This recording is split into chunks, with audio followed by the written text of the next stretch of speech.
sinabi na dapat bang sumuko? Magpatak na mga luwa, hindi na dapat bang tumulo? Alalanin mo na lang lagi ang nakaraan. Kalungkutan sa isipan ay dapat kalimutan upang makamit ang nais mo sa hinaharap. Dapat ba laging totoo, hindi kailangan magpanggap. Naging biktima ka man o naging kasangkapan, di ibig sabihin o hinaharap ay talikuran. Kaya dapat nang tigilan masama mo na gawain. At isipan at ang buhay mo kaya niyang wasakin. Ang hindi lang paraan upang ito'y masugpo. Ang masamang elemento ay tuluyang lumayo at tuluyan lang lisanin ang buhay karahasan. Alam mo kaya mo to dahil sa karanasan, iyong malalagpasan ang daladalang pasakit. Kahit sa loobin mo hinanakit at puro galit.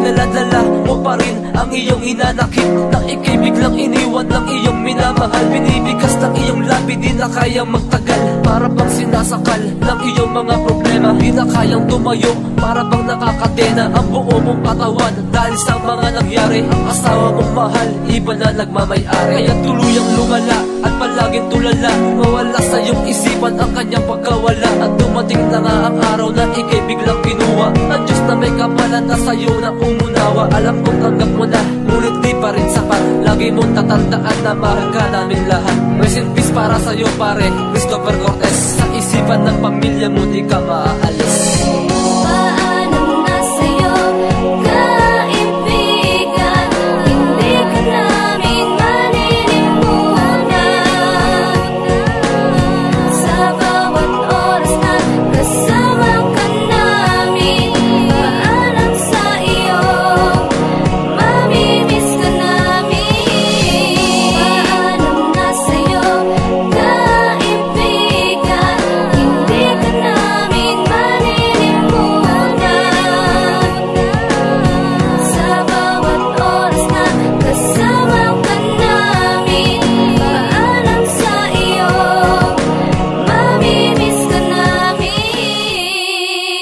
Rest in peace, parang Christopher. Mamimiss ka namin. Paalam.